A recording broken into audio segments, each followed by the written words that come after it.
Welcome back to Spank Ranch Garage. Tonight we're working on the Spank Wagon, something I've been meaning to do for a long time now. Just been too busy. And our problem is, every time I dump the clutch, we get some pretty substantial axle failure going on. This is like the fourth or fifth one. This is actually the first one I've seen that blew the CV up. Usually it snaps the shaft. I actually had to drive this over 100 miles home on the highway and back roads, but because it's got a welded diff in it, I was able to do so. It is very awkward driving with just one tire propelling the car. Anyway, I've put together a very nice budget-friendly Bulletproof 540 rear end.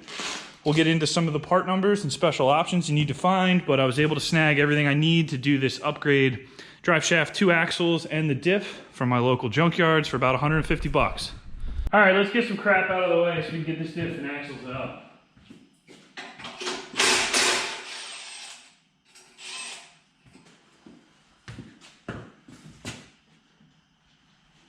Oh yeah. All right. Easy to service. I build it.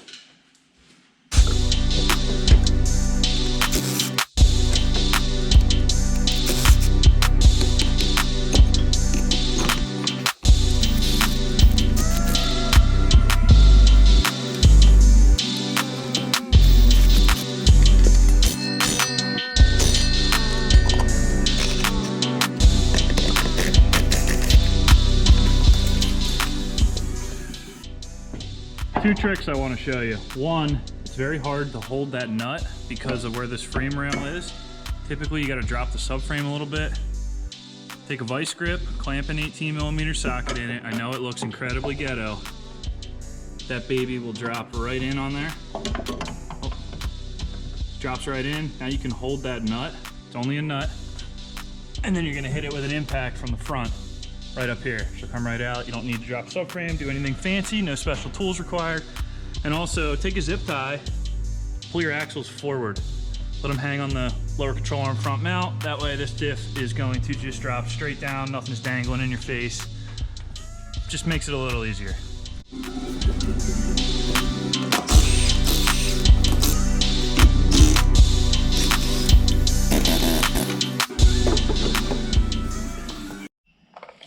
So for an E39, you have three differential options that are bolt-in, plug and play per se. So you got the factory 188 diff right here. This is for all 6-cylinder models, the 525, the 530, and the 528. Now I'm talking US only. We didn't get any diesels here.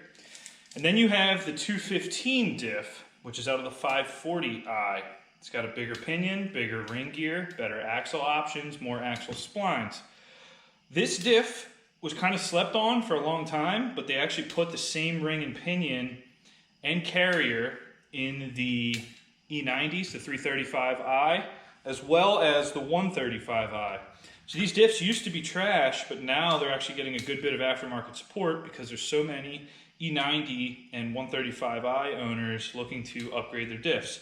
So you have this, and your final option would be to source an E39 M5 diff, which is a standard 210 diff like you'd find in an E46 M3, a couple other cars like that, like an older E32, things like that. I'm personally turned off by those diffs because of the prices people ask for them. I mean, you know, this diff was 70 bucks, or I could get an M5 diff usually for about $1,000 to $1,500. And that gets you a limited slip differential, it gets you big axle flanges, it gets you the flanges you can run M5 axles with. We'll get into that in a little bit. But anyway, I'm going with a 540 diff. This particular one is a 293 ratio. It's out of a stick shift 540i. If it would have been an automatic 540i, it would be a 315 ratio. I had one of those. I actually traded it for this to a buddy because I think the longer ratio will work better with my turbo setup. A common internet myth is that the subframe is different between a V8 car and a 6-cylinder car or an M5 car. For the rear, that is not true. This differential will bolt right into a 525i. The M5 differential will bolt right into a 525i. There's no different in mount placement here. Okay, you can see this differential has a much more beefy cover on it. It's also got a bigger CV on it on the front. We'll get into the drive shaft portion of it in just a second here. Obviously the axles are different, and the whole case is just bigger and heavier in general. Second part to this swap is drive shafts. Like I said, the input CV on the bigger diff is one, a larger diameter, and two, it's in a different place. The nose on the 540 diff is slightly longer. You'll also notice here that this is the 540 diff in the distance here. It has a bigger flex disc bolt pattern on it, and it's also drastically shorter than my 6-cylinder transmission. So what needs to happen here is these two need to be combined together, which is going to consist of the 540i rear section of drive shaft and then the ZF 6-cylinder front section of drive shaft for E39. The center bearing location is not changed between cars. The only unknown I have here is whether this yoke will bolt to this shaft. They do have different diameter shoulders on them. I am hoping the splines are the same. If they're not, we'll be going down a custom drive shaft road, but I'm gonna cross that bridge when I get there. Third aspect to this swap is the differential output flanges. You can see here that these are substantially different in size. That is very intentional. Flip this over, you'll see that the spline count coming out of the differential is also substantially different. These are the same as an E46, E36. They're hollow. They do fail from time to time. I've twisted a couple off on the drift car, never on this car luckily, but the axles never took me that far anyway. This is one of the most critical parts of this swap, and this is what a lot of people may not know.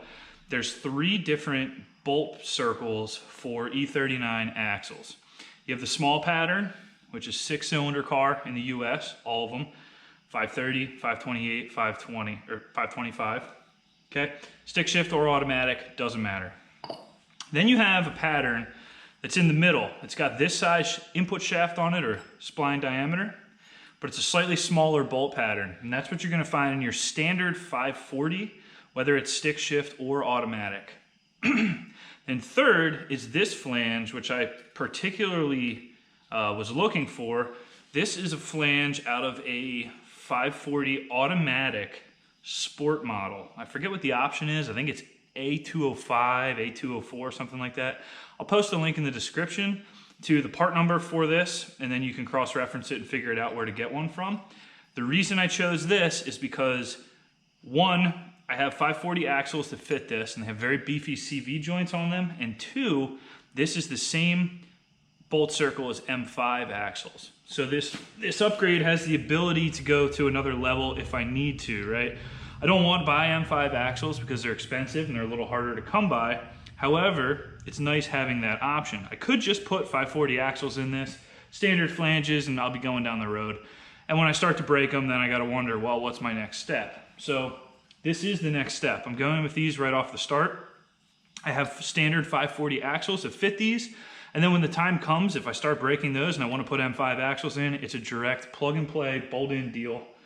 The other thing to mention with these, the bolt size is different. So I think these are 10s and these are 12s, M12s, hold the axles in. That's a good way to check these in the junkyard, because it took me a long time to find a car equipped with this option. I had to go around and basically with a tape measure and measure flange diameters until I found a car that had what I wanted. So luckily, was able to snag a set of these.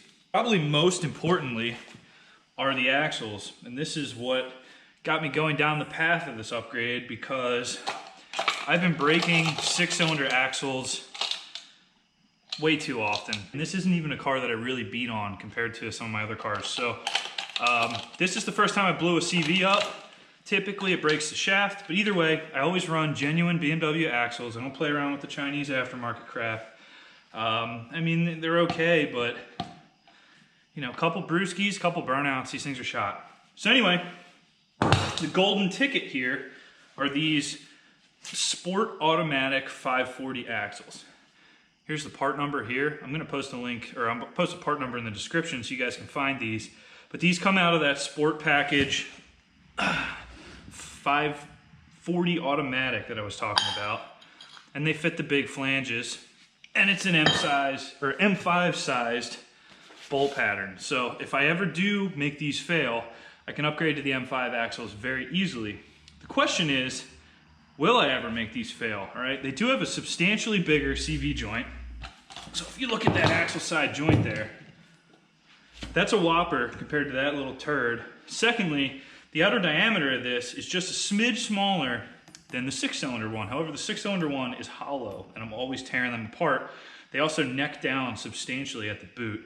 These do not neck down at the boot. These are solid all the way through. I compared this to an E36 M3 axle, and we'll see how that looks. Here are all three axles together. This is an E36 M3 axle. It's the tubular ones, I think are like 96 and up. Either way, I have these in my drift car, and I do some terrible, terrible things to that, and I've never broken one yet. So I do have a good amount of faith in these axles, but this is even more substantial than that. So it's got bigger CVs than that, no necking, solid shaft all the way through.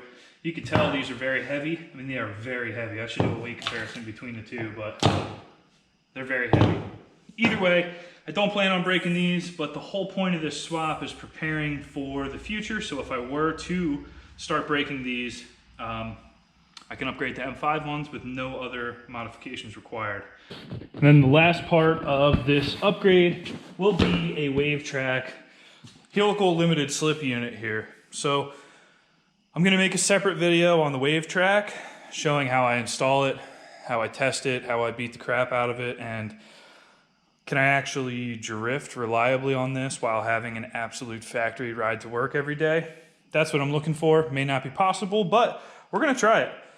Anyway, so also in that video, I'll make a whole cost justification of why I think a 540 diff and an American-made wave track is a better buy in the long run than a used M5 E39 differential.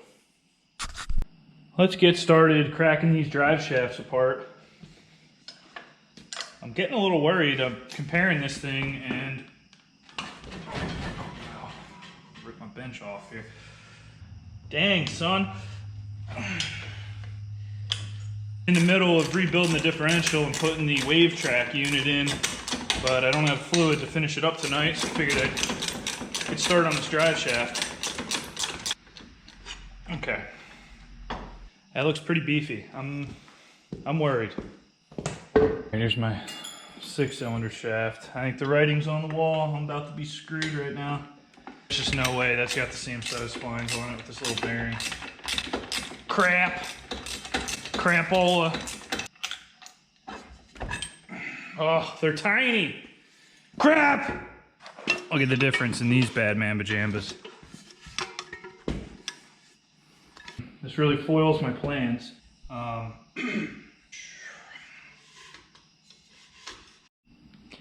right, this drive shaft thing is kind of a fiasco. Enough to make a whole separate video. So, voila, the shaft's done. Let's get everything back in the car. Look at the difference in size between the axle bolts for the upgraded axles versus the stock 6-cylinder stuff. Fairly substantial hardware upgrade as well. I got a custom drive shaft made. The diff is done being built. The axles are cleaned up and ready to go in. So I'm gonna throw this back together. You already saw me take it out. Going together is gonna be the same way. Then we're gonna go over how it went and do a little performance testing. Got the bottom side wrapped up. 540 diff is in and under the car. Custom drive shaft fits perfect. The axles fit and look great. They are a little tight going through here with this e-brake cable and this sway bar bracket here because the CV is so much bigger, but they do go right through. So let's get this thing on the ground, torque the wheel hubs, and go take it for a spin.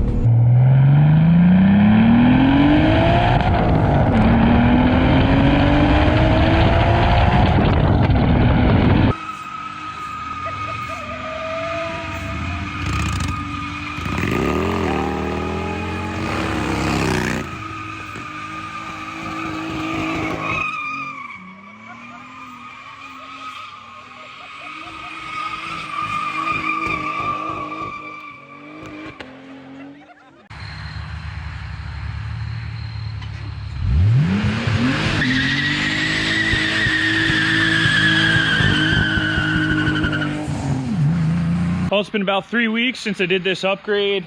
About 2,000 miles. Just got back from a pretty good road trip with this car. It's performed great. So been ripping burnouts everywhere, clutch dumps left and right, you know, the kind of stuff I used to do before it was boosted. So anyway, everything works the way I expected. Check out the part numbers in the description if you're interested in doing this to your E39 as well. Otherwise, thanks for watching Spank Ranch Garage. I'll see you next time.